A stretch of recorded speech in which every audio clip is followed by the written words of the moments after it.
CogX, how's everyone doing? Day 3 at the ethics stage, and we have an amazing lineup for you today. Kicking off with a topic that I'm personally really passionate about. I think many of us have heard on this stage in the last 2 days the challenges arising from unintended consequences. A lot of that coming from blind spots. And I think we all know blind spots happen when you don't understand what you can't see. And I think this ties into the fact that so many VCs, so many AI engineers, so many developers are all from a homogenous group. So really excited to see us kicking off today talking about gender equality and tech. Handing over to Edie Lush, our panelist moderator. Thank you. Thank you. Good morning. Do you think that was good enough? A little bit louder? No, it was all right? A bit more. June says a bit more. Good morning. Morning. Great to be with you here today. My name is Edie Lush, and I'm the executive editor of Hub Culture. I am also the co-host of a podcast called the Global Goals Cast, and we tell the stories of the champions who are making the world a better place through the Sustainable Development Goals as a framework. So it's very in line with what we're talking about today. I'm very pleased to have, in fact, featured one of the panelists on the podcast, and I look forward to featuring the rest of the panelists on the podcast eventually. When thinking about this panel, was thinking about my history just in terms of STEM, in terms of math, in terms of a woman in technology. I have to say, my technology, STEM, math experience finished pretty much in high school, maybe the first or second year of college. But I'm the mother of 2 girls and a boy, and I'm very passionate about how we encourage all of them and encourage equality. So I'm very passionate about this issue, and there's a few things that I think that will come out, and I'm very interested in making this an action-oriented panel. So one of the things that I know that is very important to do is to celebrate women in leadership in this area, and we've got fantastic women who are absolutely doing just that. So just to introduce you to our panel of experts, we're going to kick off today with Miriam Jean. She's the CEO of I Am the Code. She has an amazing personal story, and her mission is teaching 1 million women and girls to code by 2030. She now travels around the world helping women and girls do this, all the way from Kakuma refugee camp in Kenya to India to here in the United Kingdom. We also are delighted to have Zara Nanu. She's the CEO of Gapsquare. She's got a background actually working in women's rights in charities, and she's brought that and all of that experience into building software that looks at pay equality. Lorraine Waters is the Chief Data Officer for Compliance at HSBC, and in my conversations with her, it's been very interesting to talk to you about the how much things have changed. And you have worked at companies like Goldman Sachs, Lehman Brothers, Barclays, Lloyds. You've worked with teams around the world. So I'm looking forward to hearing some of your experiences. And then last but not least at all, June Sarpong. She's a TV broadcaster and an author. 2 very relevant books we might hear more about today. Diversify, which argues the case for the social, moral, and economic benefits of diversity, and The Power of Women, which looks at feminism and makes the case for the economic case as well as the social and the personal. So that's our fantastic panel. Miriam, I'm going to ask you to kick us off. I think you've got something you would like to show us. Absolutely. I'll show that. Thank you so much, Edie. Right. Oh, wow. Thank you for having me. I'm still shaking because I'm still sitting with June Saffron. You know, she's my hero. It's like, I can't even believe she's in the room, seriously. You don't know what I'm saying, but I know. So. She's such my hero. So this is me. Thanks, Edie. Thank you for everything you've done for us, and thank you for what you've done for the girls as well. So I'm honored to be here. So this is me and my twin brother. We were abandoned by our mother. I'm just going to show you a video to just illustrate what I'm saying.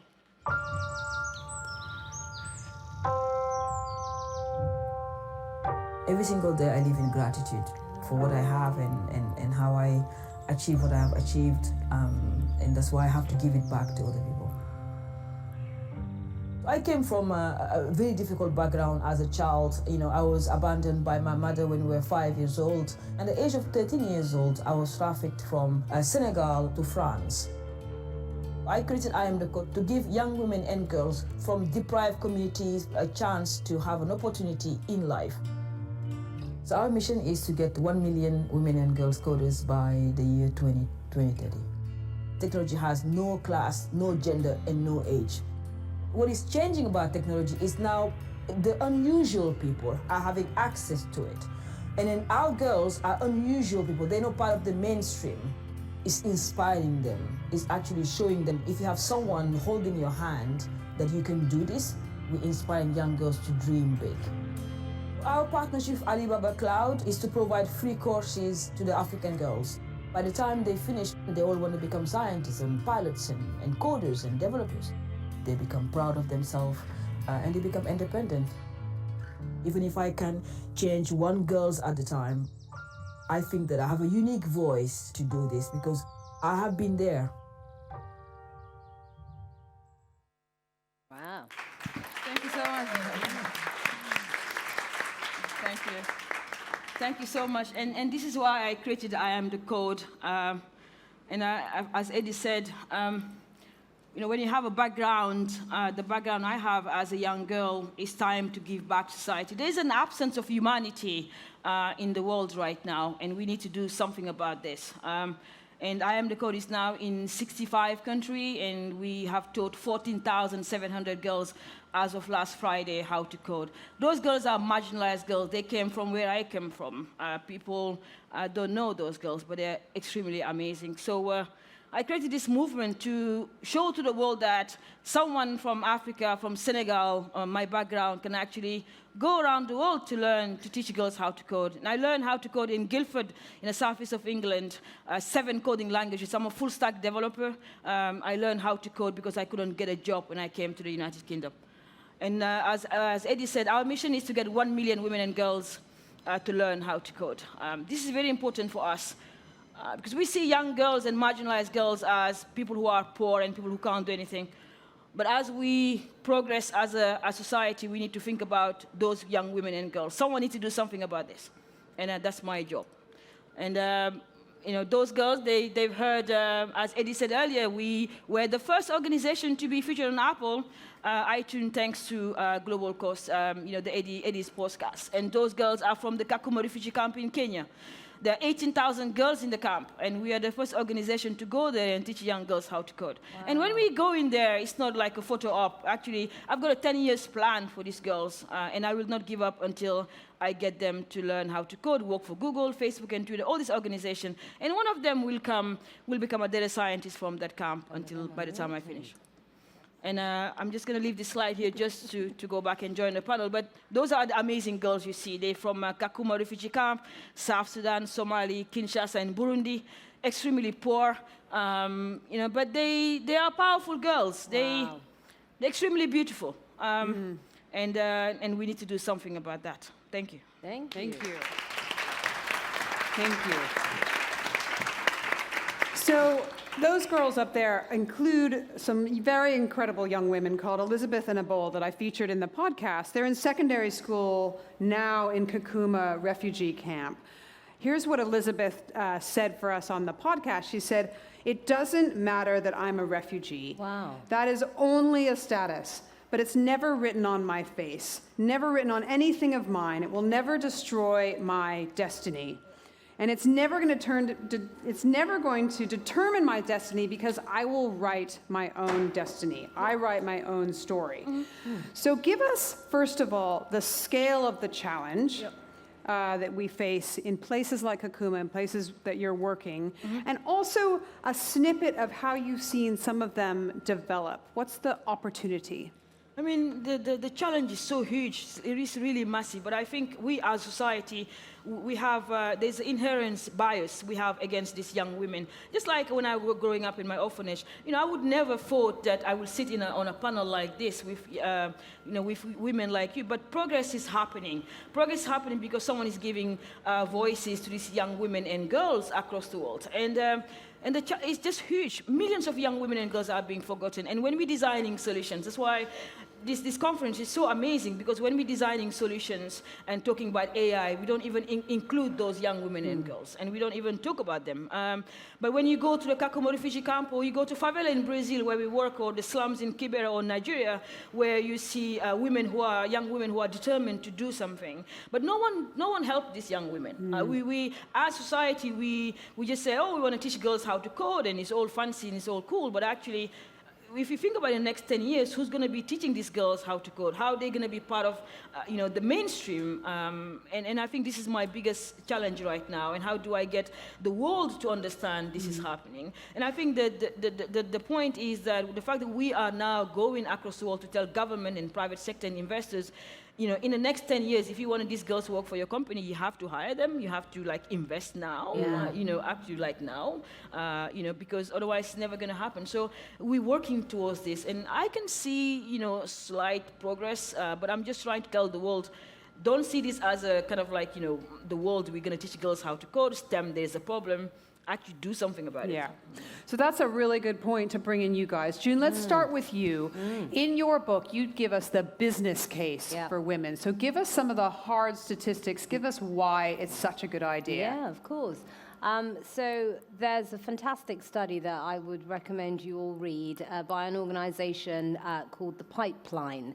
And what they do is they work with FTSE companies to help them get women who are in the sort of middle of the company up through to the C-suite level, and then hopefully eventually on their boards as well.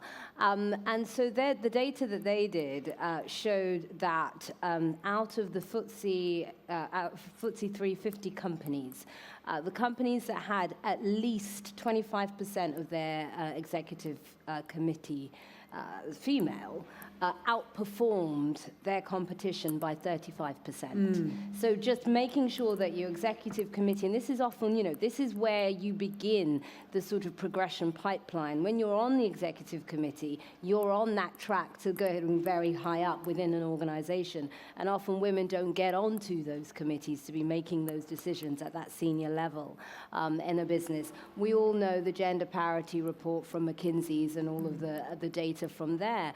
And I think it's really clear. We know the business case. It's irrefutable that actually when you put women in a position of power, in a position of leadership, it doesn't take away from men, it actually amplifies men. And actually what we do is we create something bigger.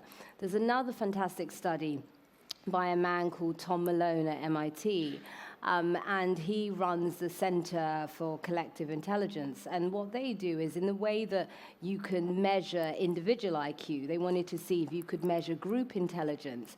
And what they found was that the most intelligent groups were not the groups that were comprised of the cleverest people. No, they were the groups that were comprised of the most diverse people. And actually, if you wanted to make a group more intelligent, the closer you could get it to 50-50 gender parity, the better it was. I mean, it was unbelievable when you look at that data. And he's been doing this stuff for over 20 years. And now he's moving into machine learning and looking at applying that stuff to when we're actually building these machines. Because as we know already now, the machines are being encoded with bias. Yeah. So, yeah. So, Lorraine, let's turn to you, because at HSBC, I imagine you've seen quite a change over the last few years. But when we've been talking in the preparation for today, you've been telling me about what makes a difference, how you get women to those senior levels. Tell me the things that you've seen actually work. Well, I can give you certainly some insight into my own experiences, if that would help. So I've been in banking roughly about 30-odd years, and having come over from Dublin initially, economically, late 80s, early 90s, jobs weren't there. So coming to London, I had been a foreign exchange trader in Dublin, which is a very male-dominated environment. When I was at UBS, there was one female foreign exchange trader. That was 22 years ago. I was the only one of two females in Dublin that was trading at the time. So coming to London, it was tough to get a job at the time, and I didn't necessarily have the technical skills that were required to break into that environment. But I upskilled myself.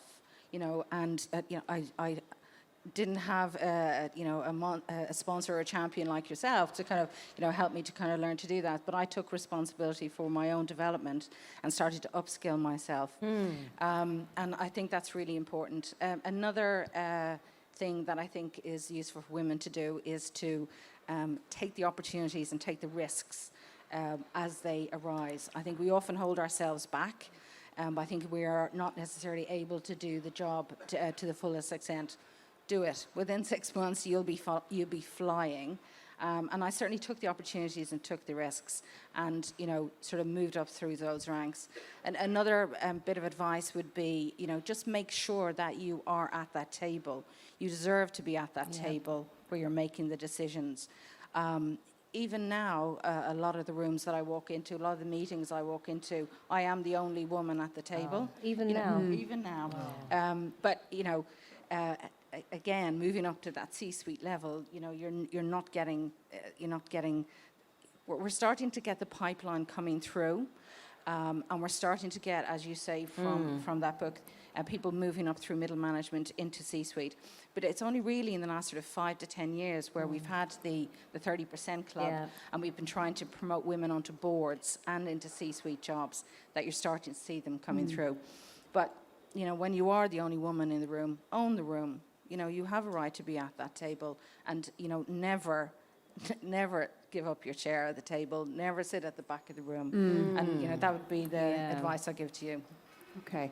So, Zara, we've spoken about the economic case for it, heard about taking the reins yourself. But once you get into the workplace, quite often there tends to be a sort of fog of how much everyone's getting paid. Now, this is something that you've moved into specifically. Tell me why, first of all, and then some of the high-level data points that you found out. Yeah, so many synergies in this panel today. My background is in women's rights and political science, and I worked in the charity sector in anti-trafficking and other women's rights for about 15 years. And the key thing for me that kept on creeping up is economic empowerment and how we're doing so much about empowering women with knowledge, and actually not a lot of things are happening in the private sector about empowering women with money, and money is power. So I've set up Gapsquare to develop a piece of software that companies can use to look and understand where the gender pay gap is, what the ethnicity pay gap is, where the differences in pay are, and why the differences in pay are there. We've set up the company about 3 years ago when the World Economic Forum said that it will be 217 years before the gender pay gap is closed. And at the same time, the World Economic Forum released a report when they were saying by 2030, most of us will be in self-driving cars. Right. And by 2030, we'll be on our way to Mars. And yet in 2030, somehow, we will still be 200 years away from closing the gender pay gap. It's terrible. So we thought all this amazing technology is used to help us travel, to help us take care of ourselves. How can we use that technology to actually achieve gender parity faster? So we developed a piece of software that's currently used by nearly 200 companies around the world, a lot of them here in the UK. And they look at their payroll and HR data to understand where exactly the issues are. And some of the drive within companies is pushed by legislation, because governments around the world are legislating for companies to be more transparent about the differences in pay between genders. But a lot of the drive also comes from the need to find talent and retain talent. And a lot of the workforce is changing. The workforce is becoming more diverse. The workforce is increasingly millennial, Generation X, and Z, or I guess What's going to come next? And that's very much a generation interested in transparency. They want to know that how much people are paid, and is everyone paid fairly, and will actually walk out of a job if they knew that they or a colleague is not paid fairly and not remunerated accordingly for their roles. And actually, there's some research from Gartner was showing that 52% people leave jobs nowadays when they find out that they're not paid accordingly. So it's an important issue for companies to look at this, and it's actually it's a pinch point for the right organizations to start thinking about how they become more inclusive and how they use data for that inclusivity.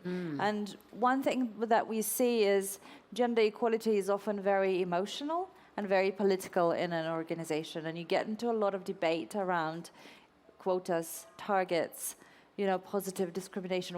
Should we do this? Should we not do this? Whereas when people are faced with the data and the numbers right in front of them, and they see where the numbers are today, and actually the numbers are not going to progress over the next 5 years, that's when it starts focusing management decisions. And we do see some trends already, having had nearly 1 million employees' data through the software around the gender pay gap by age, and it does significantly increase by age. It significantly increases for women who stay in the same company. So women. So if you don't move companies. Yeah. That's the take a risk, Yes. take an opportunity where Right. you see it. Yeah. Yeah. So women who've been with a company for 20 years have a gender pay gap twice higher than women who've moved around. So there's some takeaways there, both for women in terms of moving and taking a risk, but also for companies about why they're not rewarding that loyalty Yeah. and that trust that women are putting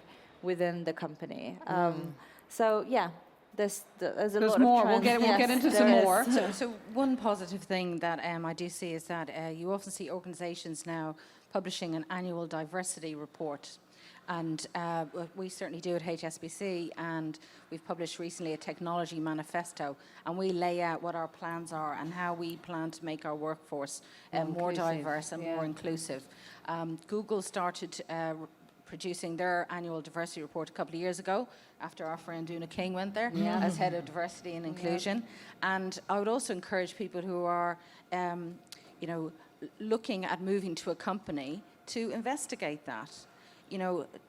Choose a target the employer you want to work for, see what their policies are, read their annual diversity report if it is available, and see if that's the kind of place that you want to work. And organizations, therefore, will have to respond to that. If, people will want to work for employers that have got a very positive and inclusive attitude and approach and active program. And can I just add to that, Yeah. Edie? I think also what I'd like to see is for companies to move the diversity agenda out of CSR and that sort of do-gooder approach. Tell us why.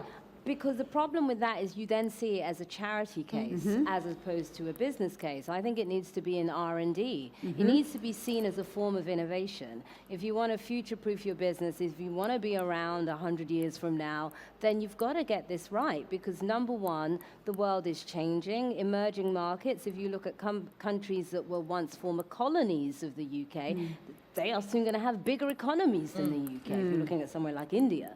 And I think that actually, if you look at how the sort of power dynamic of the world, that paradigm shift that's happening at the moment is taking hold, you've got to be ready for that. And that's why, for me, this needs to move out of this sort of charity sector. Who do you think is doing that well? What companies are doing that well? Yeah, so it's funny. Yesterday I was at a dinner. Have you heard of Feminism? It's a beauty company. Okay.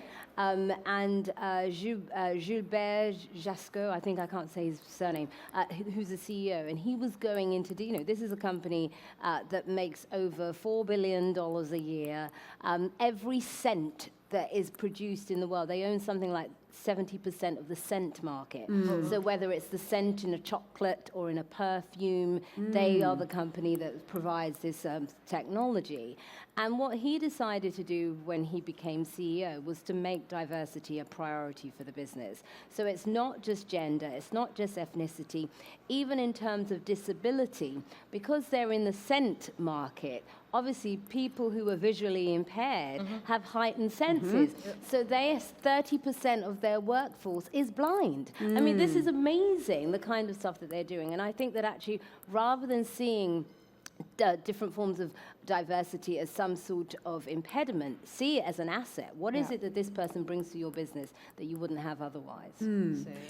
So you mentioned on the video that you're working with Alibaba. Now, I'm imagining that they don't see this as some kind of charity case, but they see it absolutely as the future. Tell me how that came about and what your discussions are like with them. What do they see? How do they see this argument? I think to June's point, this is not a charity anymore. And I think that as I travel the world, what I've noticed is that all the girls have similar problems. It's not a location problem anymore. What are those problems? And it's not a location problem. All the girls I've seen across the world want to learn STEM. They want to become coders, developers. They want to get jobs in tech companies. They all want to be loved and cared for. And so there's no difference. I've seen that. And so companies now are realizing, actually, if I don't invest into these young women and girls growing up, what will we do? And so I was in Brazil, and I had to challenge an organization who every single day we use their products, all of us around the world, no matter where you are. And so I said to them, how come you actually don't have any girls from favela in your company? This is like, so privileged people. And I said, well, with privilege, come responsibility. So we need to get these girls from the favelas into your organization. And it took me a year to convince them to get them to actually just travel with me into favelas. And then now there are 25 volunteers from that organization running the I Am the Code clubs across Brazil. I do absolutely nothing. And this is important that we go and nudge them, but also force them to do something about this. They can make money, but at the same time, they can do good. And I think we need to also change the narrative around diversity is absolutely crucial, as June said on the R&D section, but also we need to bring inclusion at the table. Yes. We need to get these girls designing the solutions. And AI is going to become, who's going to be building the future tomorrow? So if the girls from favelas or from slums or from marginalized communities, even in Liverpool, we have 10,000 girls in Liverpool. And so Liverpool is very poor. And you have girls who are, in the hand of the council. And so if you don't get those girls to come and work, within companies in Liverpool, in the next 10 years, the poverty is going to increase. And then the government can't pay the mom and dads. And there's alcohol, there's mental health, there's depression. So we need to change the dynamic of inclusion, but how do you get the women and girls to be part of it? But also companies to force them to actually go and say, I'm going to come out of my comfort zone as an HR manager or as a person in the company. I'm going to go and reach out to these young women and girls, and this is what we're trying to do, and force them to actually hire these girls. I think organizations need to look at, as you say, the makeup of their customer base, and they need to be reflective of that as well. We need to be hiring the people that want to buy our products and use our services as well. How do you make that happen? How do you make sure a company is reflective of the people using their products? How do you force them to do that? Well, I think one of the ways that we do it is through what Zara was talking about. Let the data speak for itself. Present the statistics on the makeup of the workforce. We have plenty of statistics about the makeup of our customers, within a company. So we should, be looking to, instead of just setting targets around, particular areas of diversity, we should be actually reflective of our customer base. Yeah. And just to quickly add, I think companies do a very good job of hiring people who don't use their products. If you look at beauty companies, most of them are run by men. Yeah. And we know most of them aren't wearing the lipstick. So in the same way they're able to find people who don't use their products to run their business, I would have thought it would be a lot easier to find people who are actually going to use the products to actually be in those companies. So, research by Young Women's Trust actually showed recently that about 80% of women would reconsider purchasing services and products from companies with a high gender pay gap and would reconsider employment with a company that has a high gender pay gap. So the attitudes are kind of shifting. We need to highlight those gaps more so that companies are pressed into taking more decision. I think there's the absence of humanity, as I already said. We also need to bring the humanity back into companies. We need to bring this back. Humanity need to come back to the company. And tell me what you mean by that. What I mean is that when the HR departments are looking at who they're going to hire, who they're going to get scholarship or internship, they just need to. They don't need to be scared of the girl wearing a hijab or a black girl in favela or or I'm so uncomfortable I can't get these people in my organization, or it's not a company policy. We just need to make sure that someone who's making decisions is thinking, actually, I want to help the world. I want to see a more inclusive and diverse world in the future. I want to sit next to someone who's different to me, who's gay or lesbian, but at the same time, I can learn from them. I can have fun. I can know who they are. I am totally different. I'm the unusual person out of many of my groups, because I learned how to code because I couldn't get a job. So my friends are from Harvard and Cambridge and things like that. But when you get a girl a chance to give her an opportunity to become a coder or become a developer or even like a researcher, thinker, someone who can actually come be part of your workshop, to actually give you some ideas, you are being inclusive, and you are giving them a seat at the table. But I think this absence of humanity is so hurtful for me, and just thinking of making money but without doing good. And when you see that the whole, so many young women and girls across the world need our help.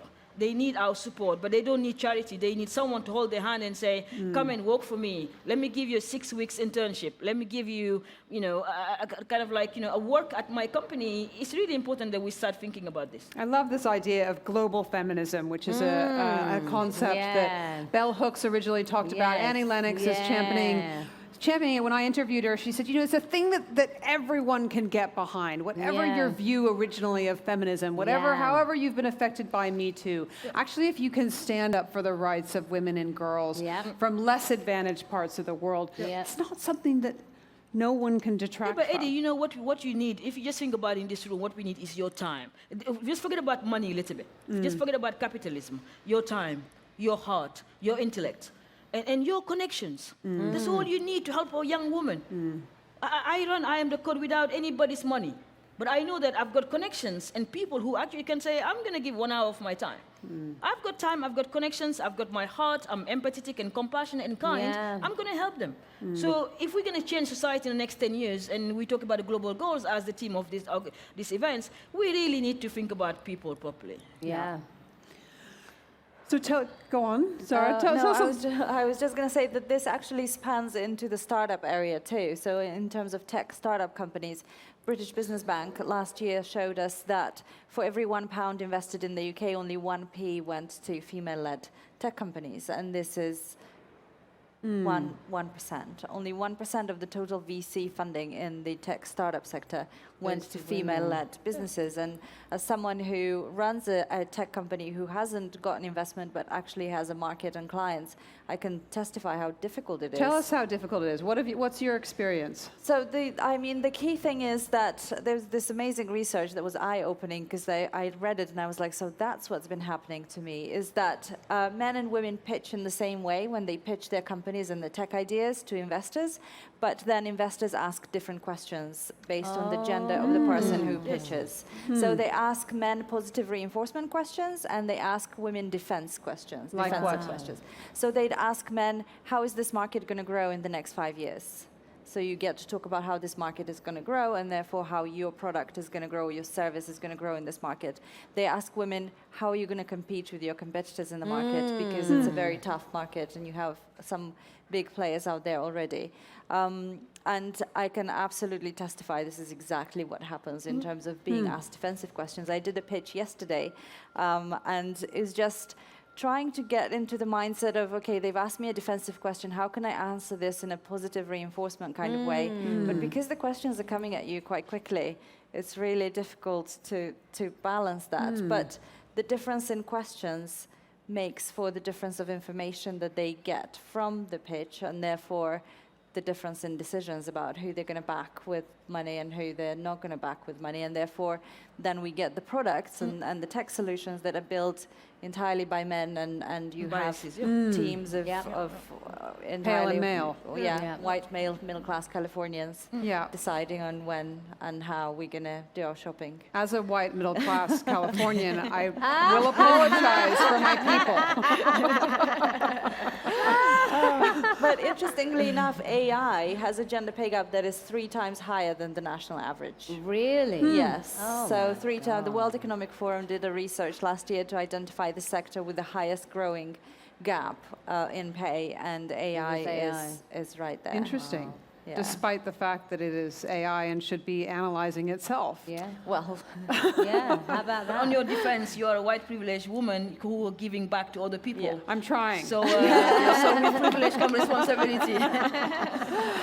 June, tell us a little bit about, I know you're very conscious and about the same kind of things that Mariéme is talking about, the fact that this isn't, that we need to look at people's lived experience quite differently when we're thinking about solutions and we're thinking about how to help people. So give me a little bit of that as well. Yeah, for sure. And I think to add to that, we also need to think about it in terms of what it is that they have to offer.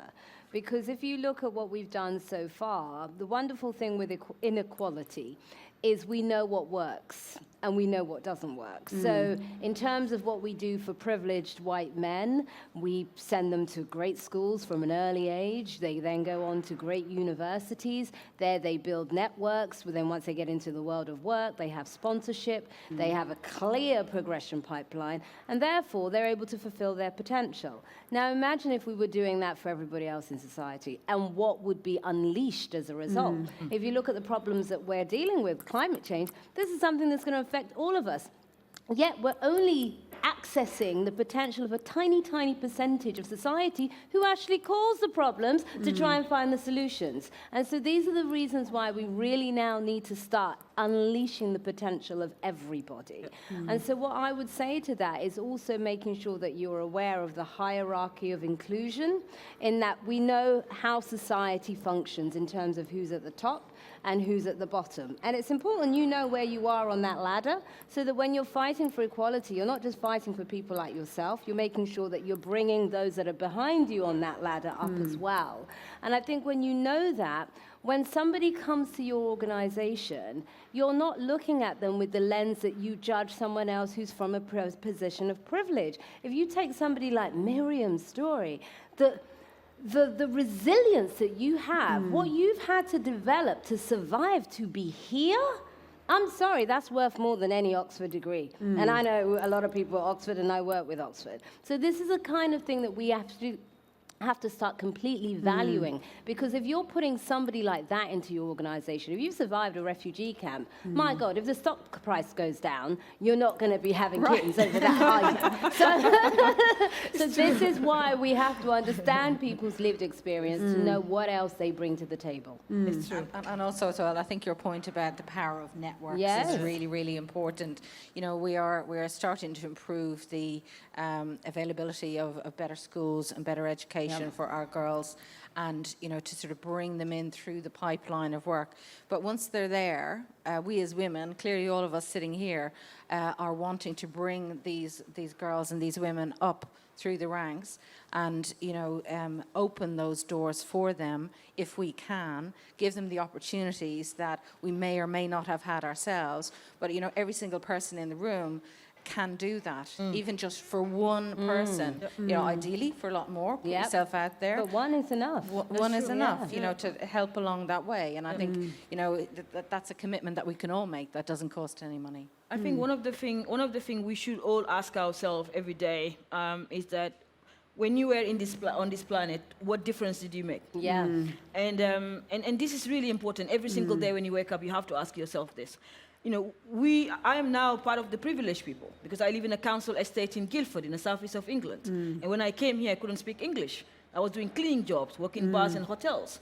But when I went and asked for a job at the council, the lady said to me, I can't give you any job because your English is not very good. And so I used to go to local library, which is now closing down, by the way, in Guildford. So then I go back, I said to the local library guys, the library has a massive impact in my life. Because if I had a bus card, so I used to go and read at the local library every single day. Wow. So what we need to think about also is that right now we're thinking, in the West, we're sitting down here and thinking about charity, or those people don't need charity anymore. But if you see a young girl in Guildford, or even in Kakuma, and you give her a book to read, or Excel for Dummies, or even like learning how to code a couple of Java or Python, you need to think about the long term. And I think our society, we don't think about the 10 years from now. If you ask me when I came here that I will sit on this panel, I wouldn't even think about that. So because in my psyche, it's not even possible. Yeah. So we need to go and put the psyche, a progress, but also saying to the girls, you can actually do it.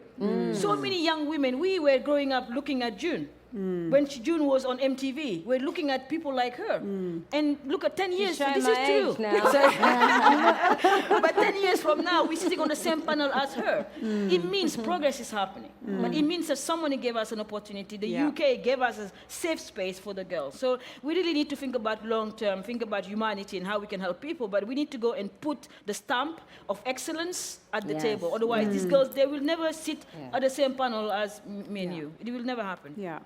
And we won't get what it is they have to offer. It might be one of those girls that has a cure for cancer. It might be one of those girls that actually gives us a solution for climate change. So for our own benefit, we need to fix this. Talk a little bit about culture as well, Lorraine, because you work with cultures. You work in India, in Hong Kong, China, and it's and different people and different women, especially in these different places within a financial institution, are bringing different skills, but also have different challenges. Talk to us a little bit about that. Well, this is a little bit back to the global feminism point as well. I think culturally, women face different challenges around the world. In the UK, it's a very different challenge on how you will get noticed, how you will get promoted, and the acceptance of you being promoted, as it is, for example, in India. And it's culturally, even as part of the family's expectation of a woman in India, that when she gets married, she will leave her role. And so they are reluctant sometimes to go for promotion.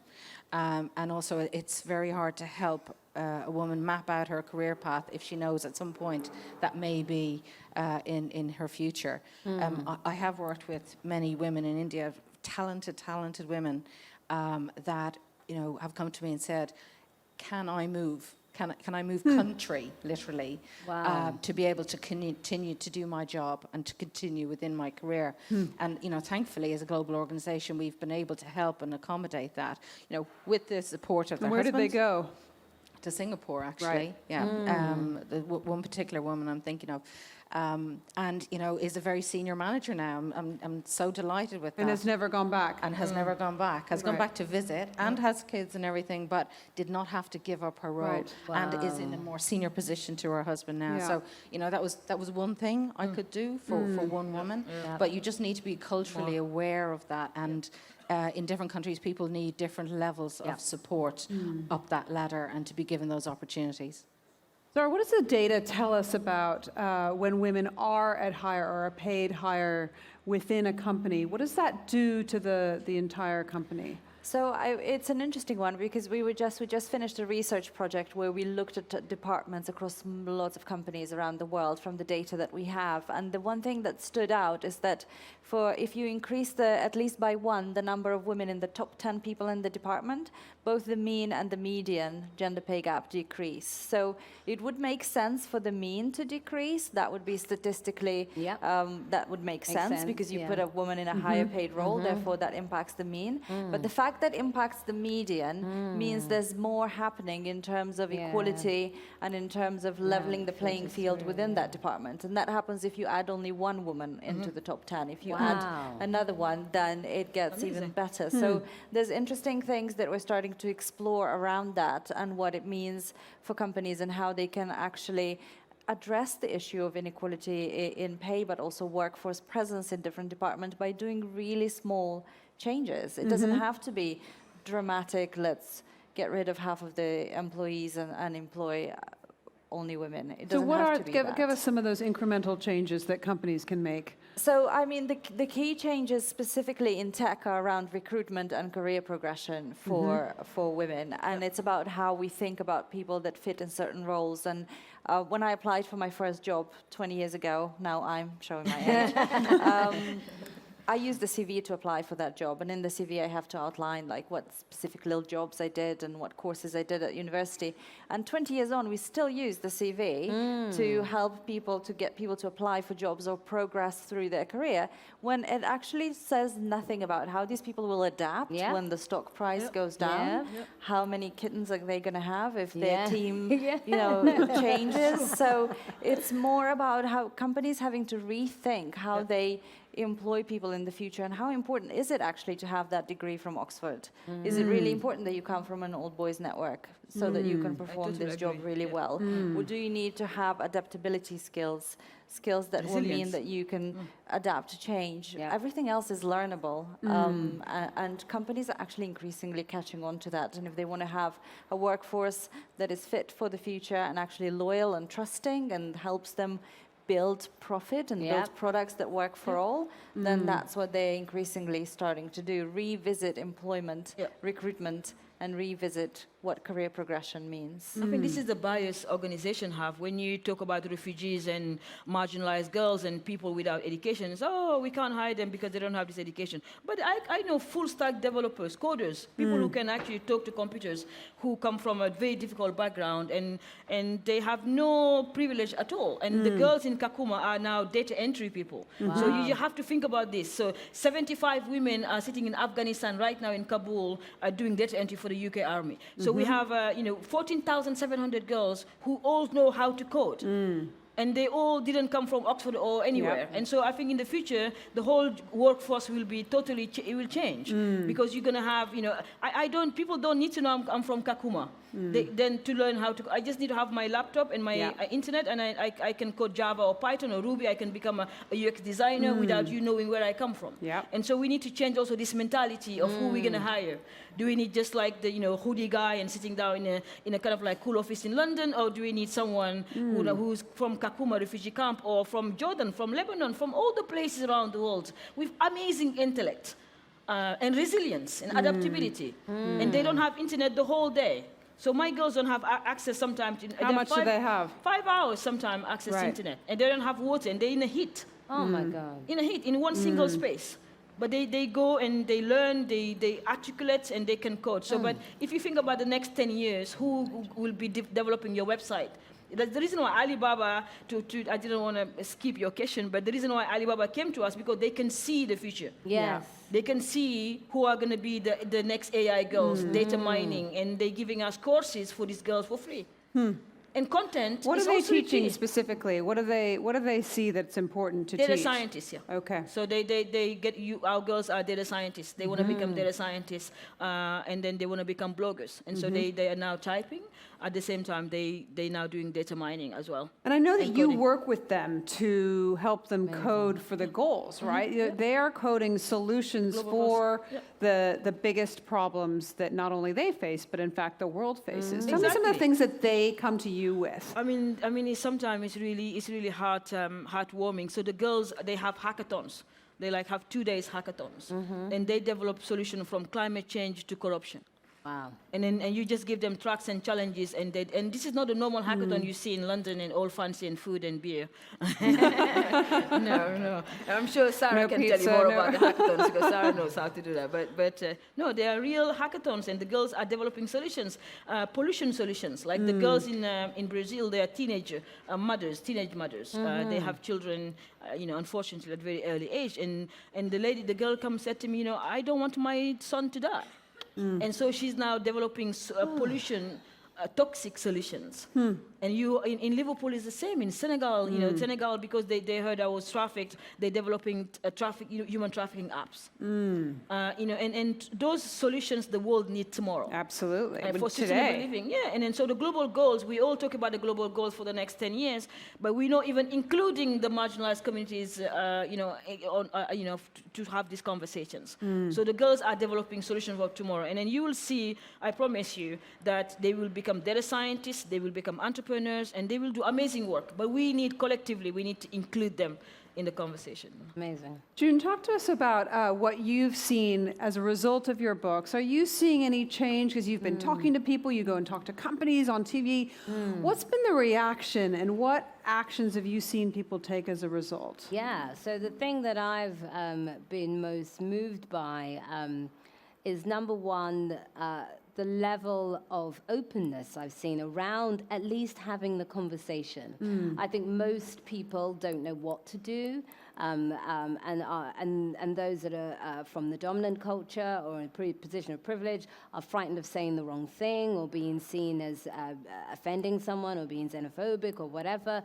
But there's a willingness to want to change. And I think that, for me, is something that really makes me hopeful. Because I don't think, if you look at the conversations we're having now, we wouldn't have been having them 10 years ago, 15 years ago. I'm sure you've seen it within your organizations. One thing that happened, which will stick with me, was two things. I was at a big law firm talking to the partners, and it was the first time they had brought the partners in with the sort of new intake. So the partners were all very vocal to begin with, and the sort of younger members of staff were quite quiet. So I started picking people to speak. And then eventually this young girl stood up with a hijab. And she said, you know, I've been at this firm for a year now, and my family are very proud of me that I've been able to get this job. But when I came, I asked for a prayer room. And it's been a year, and I still haven't got a prayer room. And then out of nowhere, 5 other women in hijab stood up. And they said, yes, we'd really like a prayer room too. So I looked at the CEO. I said, I'm thinking this prayer room's happening now, right? They have their prayer room. So, I mean, it was just wonderful that that happened. Yeah. And then another incident, we do these dinners where we bring together leaders, and then we also bring in talent from diverse backgrounds and so on. And there was a young white guy, actually, on my table. You know, we were talking about all of these issues. And he was with his girlfriend, and I could sense he was uncomfortable. And so I said to him, I can tell you're not quite comfortable with this. Tell me why. And I said, you know, what I'd really love to do is to figure out how to have this conversation in the way that makes you feel included. And he said, well, you know, I'm from a working class background. I got scholarships. I had to work really hard to get to where I am. On the face of it, I seem like an insider, but actually I'm an outsider within my own organization. And he said, and the thing that worries me most is that I almost feel like I'm on trial for being a white man. Right. And he said, how do we move from accusation to conversation? Yeah. And that just knocked me for 6. And I think that is what we have to do. We have to move from accusation to conversation, because this has to be inclusive. This has to be about creating a new where everybody can contribute to the best of their ability. And I think for us as women, and from people from diverse backgrounds, is also to be mindful of that when we're having these conversations. Because without everybody, nothing changes.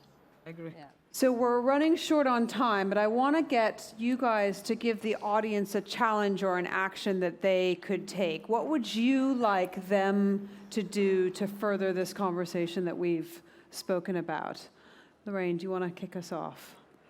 You know, I think just, you know, what I said earlier is just one woman at a time. You know, if you're in a position to help or to support or to sponsor or to open a door or to encourage in terms of their learning and their promotion and encouraging them to take opportunities, that would be my advice or my ask. Zara, what about you? Yeah, I think it would be about rethinking how we view women in light of tech jobs, and do they really have to come from a highly qualified, trained place? I dropped out of math around the age of 18 because math was not cool for girls where I was.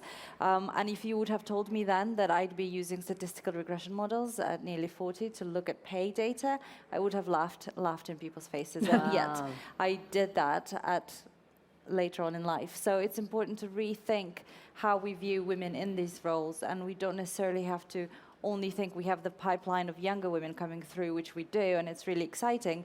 We also have already a pipeline of women who are qualified and experienced and have a lot to contribute to this sector. Can I just add to that as well, is, you know, similarly, I don't have a maths and stats background despite being a chief data officer, and I don't have a university education either. You know, so it's not just computer science that will help you to, you know, achieve your goals in a technology environment as well. I work with some very talented females who have got, you know, a background in law or philosophy for data ethics, for example, who can be very helpful in the data science, exactly, and AI sphere as well. So, you know, don't let that be a barrier to going for these roles. And you know, having sat in a technology organization for many years of my career, not all of them by any means, without a degree in computer science or in maths or whatever, it hasn't held me back. So don't let that be a barrier either. Okay. June, what's your call to action? I think it's really for anybody that, you know, works in a team or in an office, is who is the outsider at work, and can you bring them inside? You know, who's that person that nobody wants to go to lunch with, and, you know, nobody wants to be around? You know, what is it that you can do to make that person feel welcome within your organization? All right, Mariéme, give Oh, us the... well, I'm going to final words. I shouldn't be having the final word next to my sister June. That's not possible. We don't do that in Africa. So just to add what she said, I'm an ardent technologist. I'm really a technologist. And I think that I will give you two things. I think use your time, your heart, your intellect to go and help people. There are multiple pathways to help young women and girls across the world. And watch out, I am the code, because I will not give up until I teach 1 million women and girls how to code by 2030. Yes. Thank you very much. And just to show that it's working, I'm going to give a computer to Edie. Oh, Her daughter. thank you. So your Thank daughter you. can start coding my from daughter today. can start coding. Thank you very much. She's the one I'm worried about in my family. So she's not going to be privileged now. thank you, guys. And thank you all. Thank Give a you, huge round to my Edie. panel. Thank you, Edie. Thank you. Thank you so much to our brilliant panelists. For those of you who would like to continue the conversation, please head over this way. We're going to be having a